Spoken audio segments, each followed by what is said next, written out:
The day we buried my son, I lost my home too. I was still wearing black when Serena turned to me and said, "You can leave tomorrow. This house isn't yours." I thought grief was my worst pain. I was wrong. Betrayal stings deeper. But grief has a strange way of clearing your vision. And what I saw next changed everything. My name is Susan Ellis. I'm 66 years old, and until 3 weeks ago, I thought I understood the meaning of loss. My husband died when Frank was only 12. Cancer took him in 6 months, barely enough time to say goodbye. I remember standing in our half-finished house, holding my son's hand, wondering how I'd managed to raise him alone while keeping my small architectural practice afloat. But we made it work. Frank and we were a team. Every late night I spent drafting blueprints. He'd sit beside me doing homework. Every project I completed, he'd celebrate like I'd won the lottery. "Mom's building dreams again," he'd say.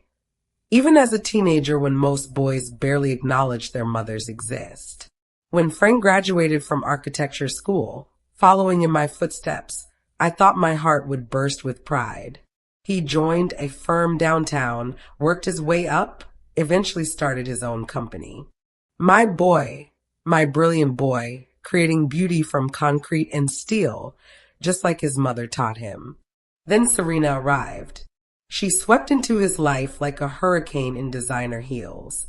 Beautiful, charming, with that kind of laugh that made everyone in the room turn to look. Frank was smitten instantly. "Mom, I think she's the one," he told me after their third date. His eyes sparkled in a way I hadn't seen since he was a child, showing me his first blueprint sketch. I welcomed her with open arms. Why wouldn't I? My son was happy. That's all any mother wants. When they married 5 years ago, I gave them my grandmother's pearl necklace, the only valuable thing I had left from my family. Serena wore it down the aisle, and I cried tears of joy, thinking I'd gained a daughter. How wrong I was. The changes came slowly, like frost creeping across a window. First, our weekly dinners became monthly. "Serena's got this work thing," Frank would explain, apologetic. Then monthly became holidays only. "You know how busy we are, Mom." Then even holidays became strained, formal affairs where Serena would check her phone constantly and leave early. I told myself it was normal. Couples need space. I'd had my time with Frank, now it was her turn. But there were moments, little flashes, that made me uneasy. The way she'd inventory my jewelry when she thought I wasn't looking. How she'd ask pointed questions about my finances, always couched in concern. "We just want to make sure you're taken care of, Susan.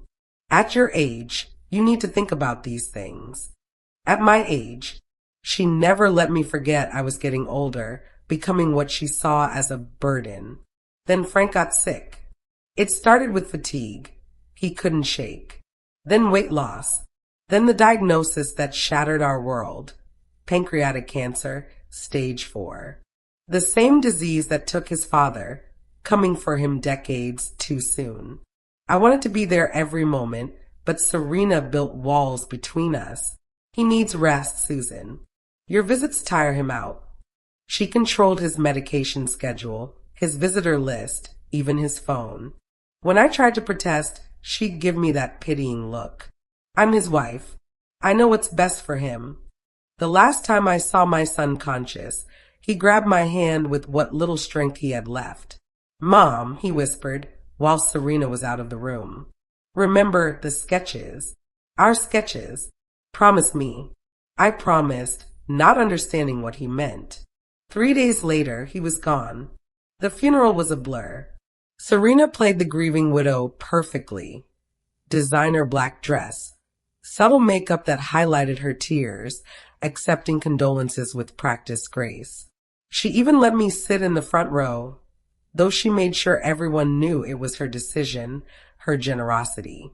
But the moment we returned to the house, Frank's house, the one he designed himself, her mask slipped. "Susan," she said, not even waiting for the other mourners to leave. We need to talk about your living situation. I was still holding the folded flag from Frank's casket. My son had served 2 tours in Afghanistan before becoming an architect. That flag was all I had left of him, and she wanted to talk about living situations? I don't understand, I said, though I did. I understood perfectly. This house isn't yours, she continued, her voice taking on that false sweetness she used when she wanted something. Frank left it to me. You've been staying in the guest suite out of our kindness, but now, well, I need space to grieve. Privately. You're kicking me out? The words came out strangled. The day of my son's funeral? She sighed like I was being unreasonable. Tomorrow is fine. I'm not heartless. But yes, you need to find alternative arrangements. I'm sure you understand. A woman needs to process her loss without complications. Complications. That's what I'd become. Not a mother who'd lost her only child, but a complication in Serena's perfectly orchestrated life. That night, I packed my things in a daze. 66 years of life, and it fit into 3 suitcases and some cardboard boxes. Serena supervised, making sure I didn't take anything that belonged to the estate. She even checked my jewelry box, removing the pearl necklace I'd given her. This is a family heirloom, she said, clasping it around her neck. Frank would want me to have it. I wanted to scream that I was Frank's family, that I'd given her that necklace as a welcome gift, that she had no right. But grief had stolen my voice. I just nodded and kept packing. The next morning, she stood in the doorway as I loaded my ancient Honda Civic. The house loomed behind her, my son's masterpiece, all clean lines and soaring windows, designed to capture the morning light. He'd included a special reading nook just for me, with built-in shelves for my architecture books. Now I couldn't even take those. You understand, Susan, she said, that false concern creeping back into her voice. I need privacy. This place is mine now. She didn't wait for me to drive away before closing the door. I spent that first night in a motel off the highway, the kind with water stains on the ceiling and a broken air conditioner. Lying on the lumpy mattress, I finally let myself cry. Not just for Frank, but for everything I'd lost. My son, my home, my dignity. At 66, I was starting over with nothing but Social Security and whatever savings I had left. But grief, as I said, has a way of clearing your vision. The next day, I forced myself to go through the boxes Serena had so hastily packed. Most of it was junk, old photos she didn't want, Frank's childhood drawings, my architectural sketches from decades ago. But tucked inside one of my old sketchbooks, I found something that made my heart stop. A letter, in Frank's handwriting. My hand shook as I opened it. The date was from 2 months ago, when he was still fighting, still hoping. Mom, it read, if you're reading this, trust Mr. Quinn. He knows everything. There's more than you think about me, about the company, and about her. I'm sorry I couldn't protect you better, but I made arrangements. The sketches, Mom. Remember the sketches. All my love, Frank. Harold Quinn. Frank's lawyer. I'd met him once or twice at company events, a dignified older man with kind eyes. Frank trusted him. That was enough for me. I called his office the next morning. His secretary put me through immediately. Mrs. Ellis. Harold's voice was warm, sympathetic. I've been expecting your call. Can you come to my office today? There are matters we need to discuss. I drove downtown in my old Honda, feeling out of place among the gleaming office buildings. Harold's firm occupied the top floor of a restored historic building, the kind of thoughtful renovation Frank loved. His secretary, a motherly woman named Patricia, brought me tea without asking and patted my shoulder gently. Harold himself was everything you'd want in a lawyer, professional but human, with family photos covering his desk and a slight stoop that suggested too many years bent over legal documents. First, he said, settling behind his desk, let me say how sorry I am for your loss. Frank was a remarkable man, and a careful one. He pulled out a small silver key and a sealed envelope, sliding both across the desk to me. Frank left specific instructions, he continued. The key opens a safety deposit box at First National. The envelope contains documents you need to see. But Mrs. Ellis, Susan, I need you to understand something. The will reading is scheduled for next week. Serena has insisted on a public reading, with media present. She believes she's inherited everything. Hasn't she? I asked, my voice small. Harold's smile was enigmatic. Frank's assets were placed under a trust. A very specific trust with very specific conditions. Your name appears in several places, not as a beneficiary, but as something else entirely. I opened the envelope with trembling fingers. Legal documents, dense with terminology I didn't understand. But certain phrases jumped out: silent partner, controlling interest, Ellison Design Group. I don't understand, I said. What is Ellison Design Group? That, Harold said gently, is something you'll need to discover for yourself. The safety deposit box will help. But Susan, I need you to be patient. There's one last stipulation in the will, a crucial one.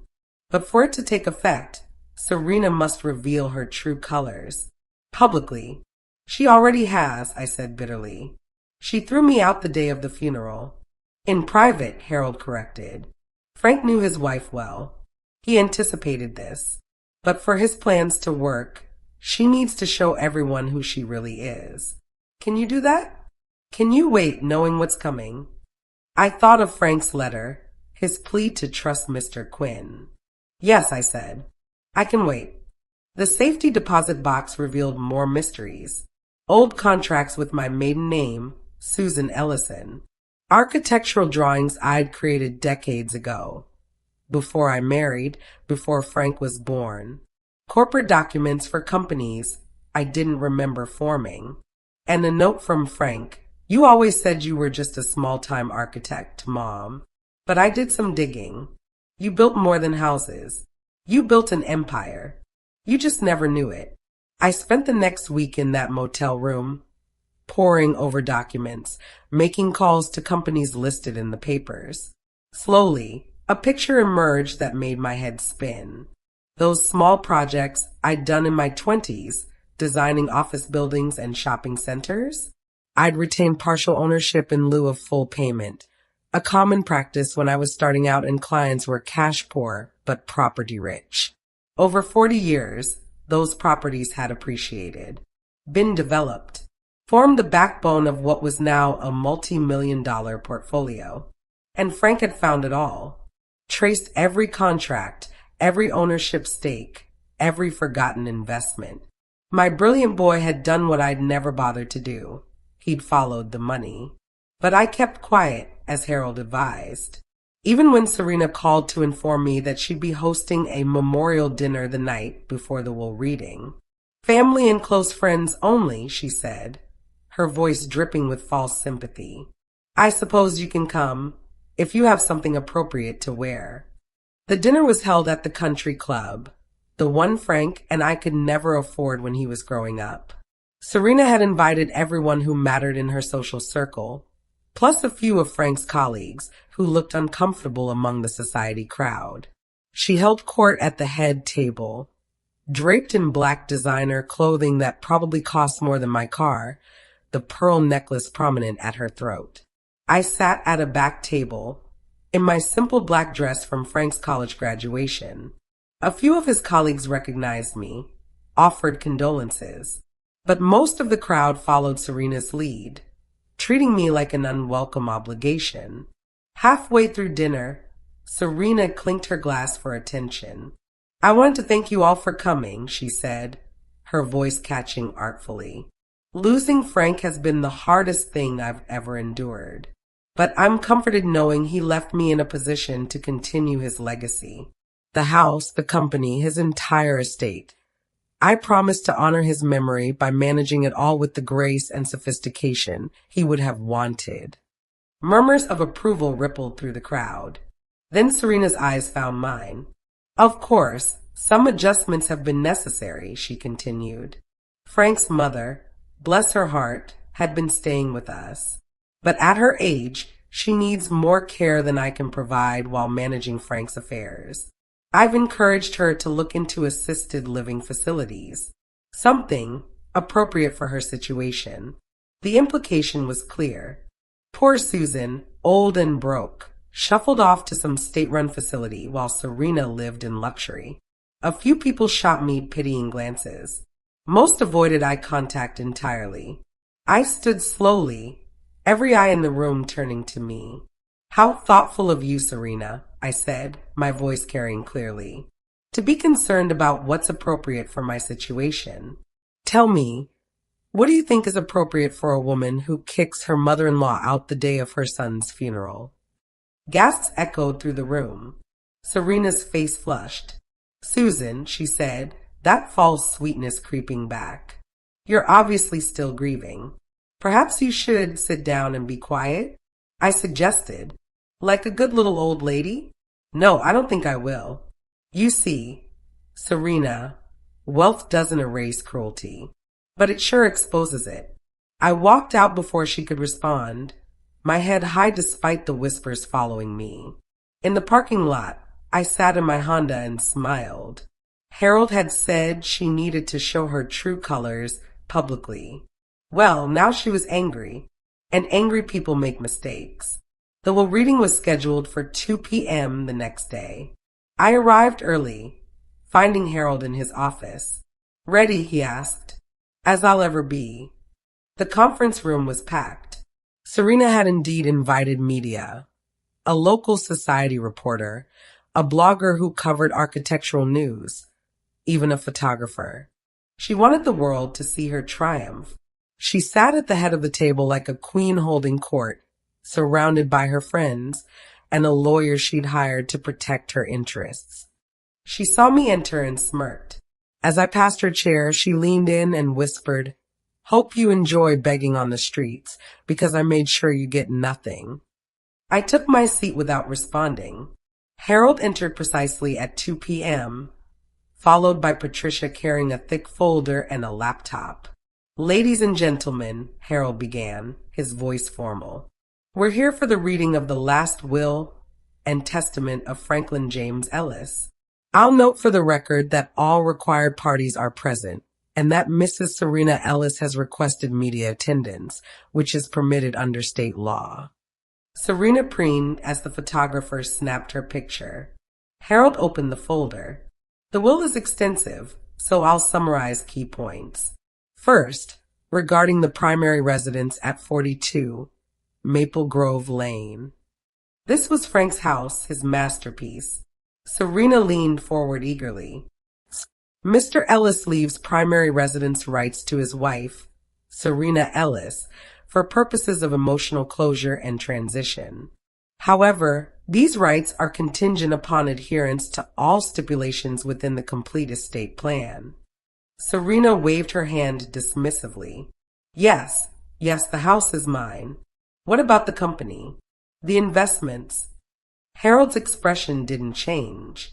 Regarding Ellis Architectural Services and associated holdings, these assets have been placed in an irrevocable trust.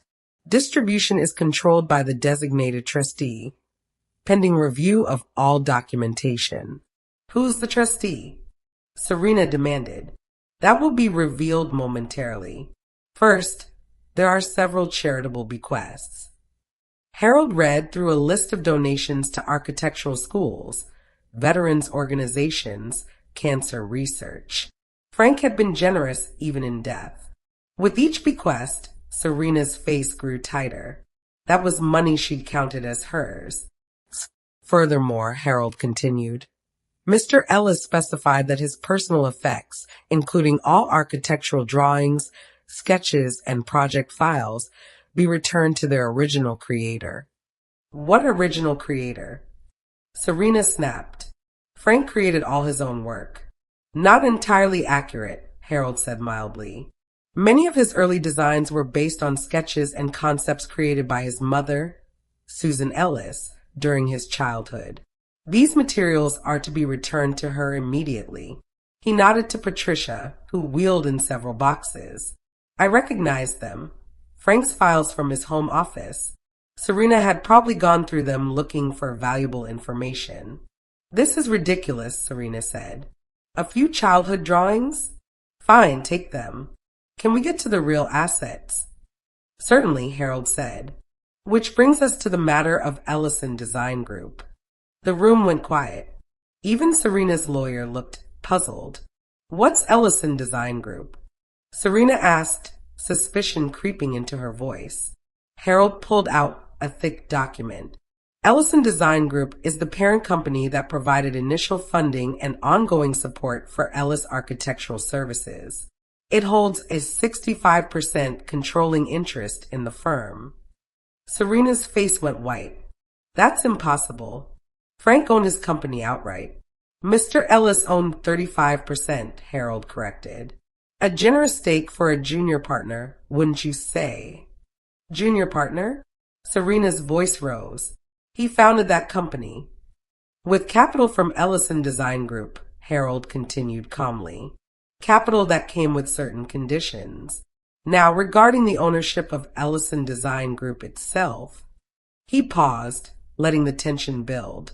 Every eye in the room was fixed on him. The reporter was scribbling frantically. Ellison Design Group was founded in 1979 by Susan Ellison, now Susan Ellis. She remains the sole owner and CEO. The silence was deafening. Then Serena laughed, a harsh, disbelieving sound. That's ridiculous. Susan doesn't have 2 pennies to rub together. I've seen her bank statements. You've seen what? I asked quietly. She had the grace to flush. Frank showed me. When we were discussing your future care, you have maybe 10,000 in savings. Social Security. Nothing else. Under the name Susan Ellis, yes, Harold agreed.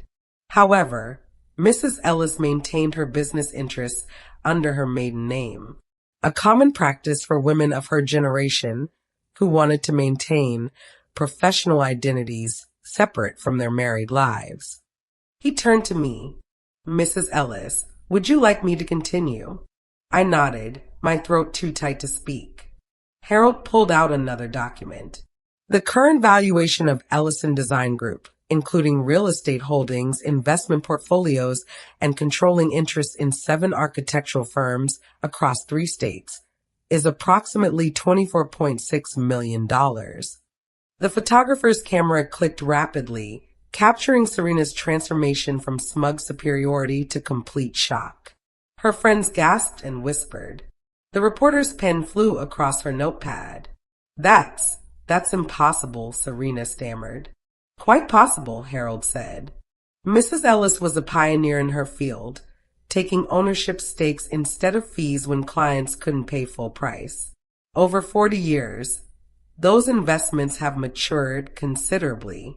Your late husband discovered this through extensive research and helped consolidate the holdings under the Ellison Design Group umbrella. But the will, Serena managed. Frank left everything to me. I'm his wife. Mr. Ellis left you the house, Harold reminded her, contingent upon following all stipulations. However, his company shares, his 35%, were actually held in trust. The trustee has full discretion over their distribution. Who's the trustee? Serena's lawyer finally spoke up. Harold smiled. Susan Ellis, of course. As majority owner of Ellison Design Group, she has full authority over all subsidiary companies, including Ellis Architectural Services. I found my voice at last. You took my home, Serena. But you forgot. My son left me the keys to his legacy. Serena's face cycled through emotions, shock, rage, disbelief, and finally, cunning. This is fraud. Susan manipulated Frank when he was sick. I'll contest this will. You'll what? Harold interrupted. Challenge the documented ownership of companies that have existed longer than you've been alive. Contest your husband's mental capacity when he has medical records showing full cognitive function Until his final week? Or perhaps you'd like to explain to the court why you evicted his mother the day of his funeral. The reporter looked up sharply. Is that true, Mrs. Ellis? The younger Mrs. Ellis, I mean. Serena's carefully constructed image was crumbling. It was a misunderstanding. Susan was distraught. She misinterpreted. I have the security footage, I said quietly, from Frank's house. The cameras he installed last year. They recorded everything. How you threw my belongings into boxes. How you took my mother's pearl necklace off my neck. How you told me I could enjoy begging on the streets. The photographer was having a field day. Serena's society friends were edging away from her, suddenly remembering urgent appointments. There's one more matter, Harold said, pulling out a final document. Mr. Ellis was quite specific about the conditions for his wife retaining the house. She must, and I quote, treat my mother with the respect and dignity she deserves, acknowledging her contributions to our family's success. Given the circumstances, you're evicting me? Serena shrieked. You evicted yourself, Harold said simply. The moment you dishonored Frank's mother, you violated the terms of your inheritance. You have 30 days to vacate the premises. Serena stood so fast her chair toppled backward. This isn't over. I'll destroy you. Both of you. Mrs. Serena Ellis, a new voice interrupted. A man in a dark suit entered the room. I'm Detective Morrison with the Financial Crimes Division. We need to discuss some irregularities in your recent financial transactions. Harold had mentioned Frank was careful. I hadn't realized how careful. What irregularities? Serena's lawyer asked. The detective pulled out a tablet. We have evidence of Mrs. Ellis attempting to access trust accounts using forged signatures. Electronic transfers initiated with falsified documents. Identity theft involving her mother-in-law's personal information. He looked at Serena. You have the right to remain silent. I didn't stay to watch her being led away. I'd seen enough. In the hallway, Harold caught up with me. Frank would be proud, he said gently. Frank would be alive if he'd married someone else, I replied, the bitterness creeping in despite my victory. Perhaps. But then he wouldn't have learned the importance of protecting what matters. He spent his last months ensuring you'd be safe, Susan. That's love. The next weeks passed in a blur. The media had a field day, socialite arrested in million-dollar fraud scheme, and widow discovers secret fortune after son's death. Serena's carefully cultivated social circle abandoned her overnight. Her lawyer negotiated a plea deal. No jail time, but hefty fines and restitution. She vanished from public life, reportedly moving to another state to live with distant relatives. I moved back into Frank's house, my house now. The first night, I walked through rooms still echoing with memories. In his study, I found the hidden compartment he'd mentioned in his letter. Behind a bookshelf built into the wall with the craftsmanship he'd learned from me was a safe. Inside was an old sketchbook. My sketchbook from when I was 25 and full of dreams. On the cover, Frank had written, Mom's Legacy, the foundation of everything. I opened it with trembling hands. There were my original designs, the shopping center that became a mall, the office building that anchored downtown's revival, the medical complex that now housed the region's largest hospital. Sketches I'd forgotten, dreams I'd filed away as small projects while raising my son. But Frank hadn't forgotten.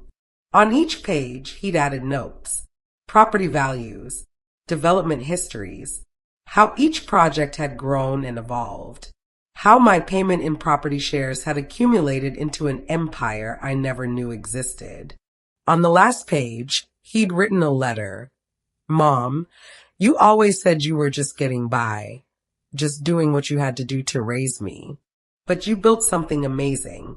Not just buildings, a legacy. You taught me that architecture isn't about ego or glory. It's about creating spaces where people live their lives, where memories are made. I'm sorry I let Serena come between us. I'm sorry I didn't protect you better. But I knew you didn't need protection. You needed recognition. You needed to see what I've always seen. That you're not just my mother, you're a force of nature.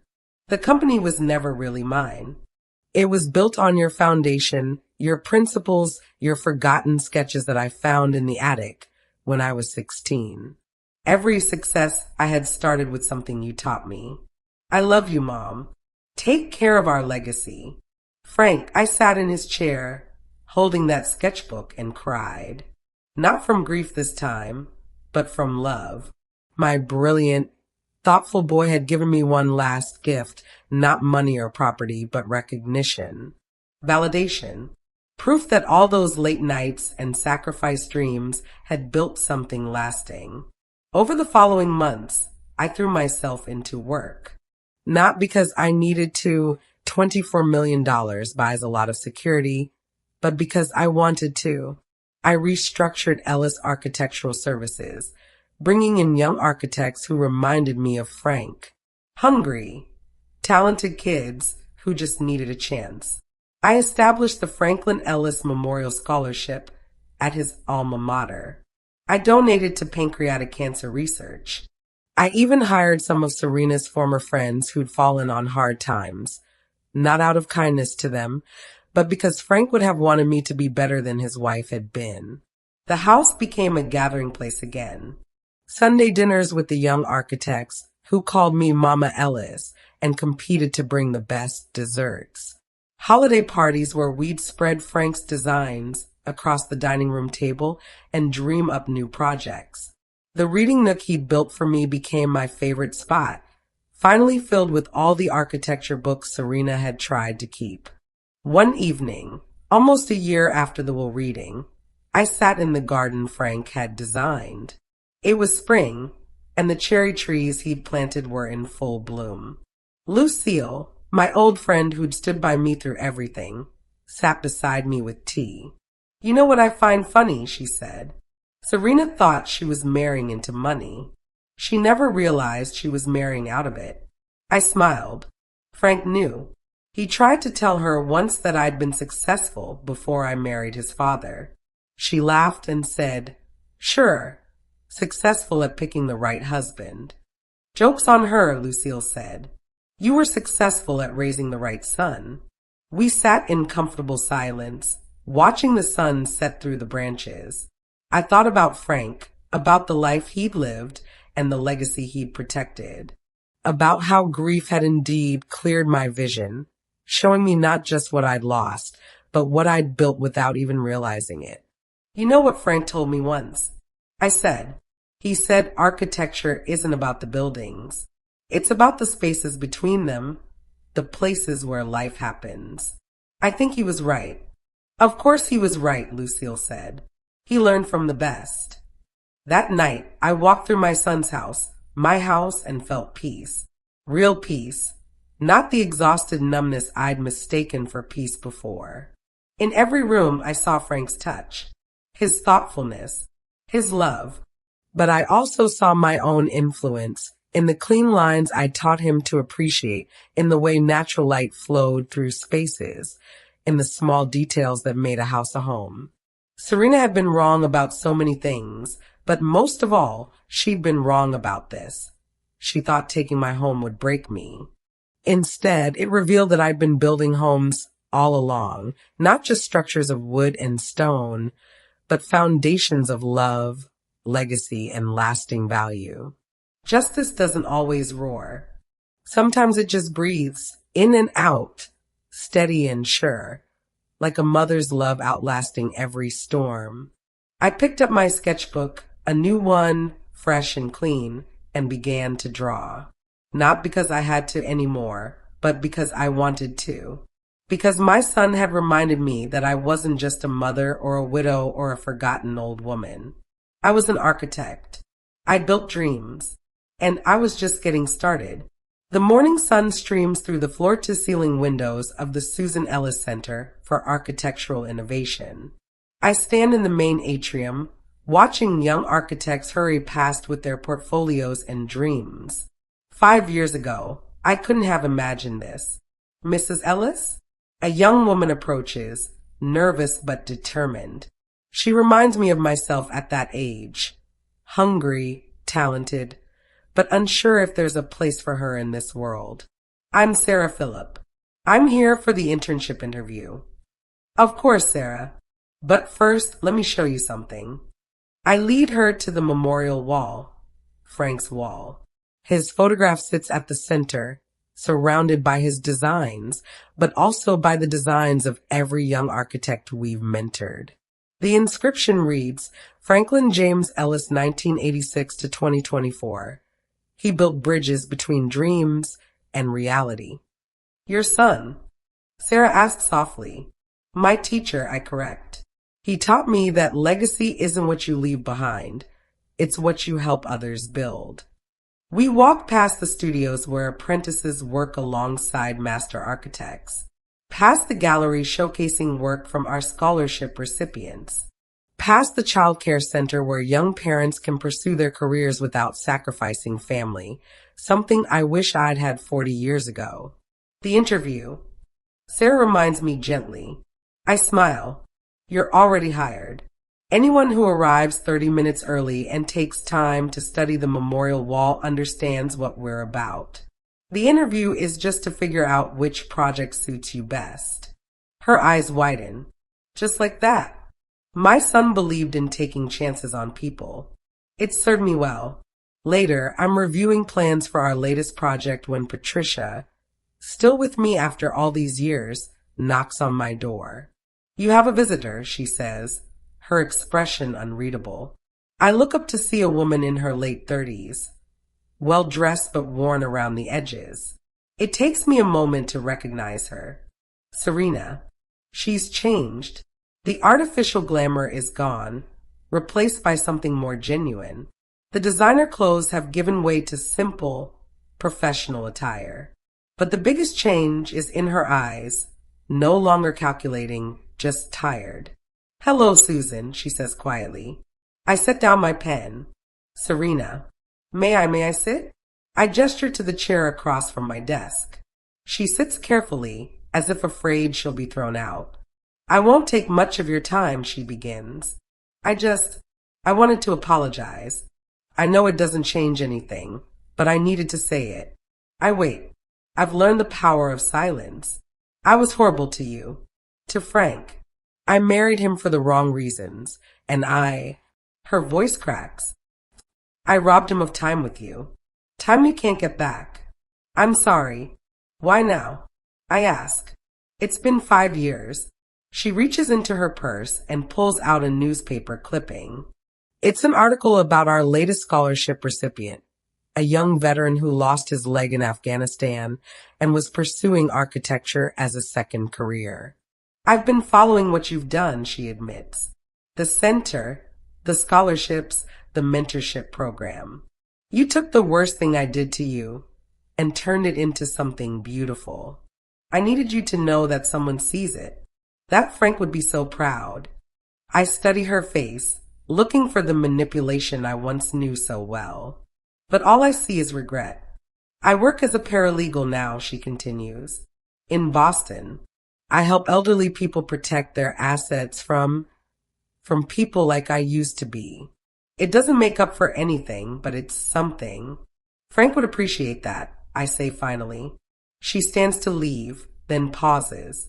The pearl necklace, your grandmother's. I kept it. I know I have no right to it, but I couldn't bring myself to sell it. Would you want it back? She pulls out a small velvet box. Inside, my grandmother's pearls gleam softly. I remember putting them around Serena's neck on her wedding day, so full of hope for the family we'd become. Keep them, I say, surprising us both, but wear them as a reminder. Of what? That love given freely is never wasted, even when the recipient doesn't deserve it. She clutches the box, tears streaming down her face. Thank you, she whispers and leaves. Patricia enters as Serena goes. That was generous of you. Frank would have forgiven her, I say. He had his father's heart that way. And his mother's strength, Patricia adds. That evening, I host our monthly dinner for the young architects. The dining room that once held Serena's cold society gatherings now rings with laughter and passionate debates about sustainable design. Sarah Phillips sits next to David Williams, our first scholarship recipient, now a junior partner. They're designing a community center for an underserved neighborhood, arguing playfully about window placement. What do you think, Mama Ellis? David asks. He started the nickname. Now they all use it. North-facing or south-facing? I say, serving my famous lasagna, Frank's favorite, that you should ask the community. Buildings are for people, not architects. She's right, Sarah says. We should hold a town hall. We. David grins. So where are we now? Sarah blushes. Young love in my dining room again. Frank would have teased them mercilessly. After dinner, I find myself in Frank's study. My study now, though I'll always think of it as his. The walls are covered with new designs, letters from scholarship recipients, photos from groundbreaking ceremonies. But at the center hangs Frank's last sketch, a simple drawing of this house with a note. Home is where Mom is. My phone rings. It's Harold Quinn, still my lawyer and now a dear friend. Susan, I have news. The Hartley Foundation wants to fund a Frank Ellis Memorial Wing at the architecture school. Full ride scholarships for 20 students annually. That's wonderful, Harold. There's more. They want you to design it. I laugh. I'm 71 years old, and still the sharpest architect I know. Think about it. After we hang up, I pull out my sketchbook. Not a new one. The one Frank returned to me, filled with my old dreams. I flip to an empty page near the back and begin to draw. A building that breathes, that welcomes, that inspires. A place where young dreamers can become builders of tomorrow. My hand is steadier now than it was 5 years ago.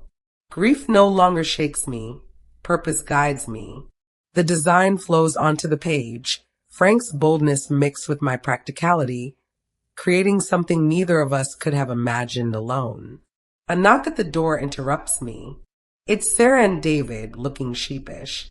Sorry to bother you, Mama Ellis, Sarah says. But we were wondering, how did you know? When you hired me today, how did you know I was right for this place? I set down my pencil. The same way Frank knew Ellison Design Group would matter someday. Sometimes you just recognize a builder when you see one. Someone who understands that we're not just creating structures, we're creating possibilities. David nods. Frank was lucky to have you. No, I correct gently. I was lucky to have him. He saw what I couldn't, that every small choice, every sacrifice, every forgotten sketch was building something larger. He made me see myself clearly. They leave hand in hand, and I return to my drawing. The memorial wing takes shape on the page, soaring spaces filled with light, intimate corners for quiet study, walls that can be moved as needs change. Flexible, enduring, hopeful. Like Frank, like love, like legacy itself. Outside, the cherry trees he planted are blooming again. 5 springs without him, but not without his presence. He's in every beam of light through the windows he designed. Every young architect who finds their voice here. Every life touched by the foundation he protected. Serena was wrong when she said I had nothing. I had everything that mattered. Memories, principles, and a son who loved me enough to ensure I'd never doubt my worth again. The money was just numbers. The real inheritance was the reminder that I'd been building something precious all along. I finish the sketch as midnight approaches. Tomorrow, I'll call Harold and accept the commission. I'll design one last building, not for money or recognition, but for Frank, for all the young dreamers who need someone to believe in them, for the mother I was, who drew sketches by lamplight while her baby slept, for the woman I've become, who knows that the strongest foundations are built on love. The house is quiet now, but it's not empty. It's full of purpose, of possibility, of peace. I close the sketchbook and head to bed, passing through rooms that tell our story. A mother and son who built more than buildings. We built a bridge between what was and what could be. And that bridge, it's still standing, still strong, still carrying dreamers safely home. Justice doesn't roar. Love doesn't shout. But both of them endure, quiet and certain as sunrise, long after the storms have passed. In my dreams, Frank is young again, sitting beside me at the drafting table. Show me how to draw a straight line, Mom, he says, as he did when he was 7. There are no straight lines in nature, I tell him, as I always did. Only the ones we create. So make them count. He smiles, that brilliant, loving smile that Serena never understood was his greatest asset. I did, Mom. We both did. And in the morning, when I wake to find young architects already at work in the studios below, their voices rising with excitement over new possibilities, I know he's right. We made them count. Every single one. Thanks for listening to my story. Please subscribe for more stories like this.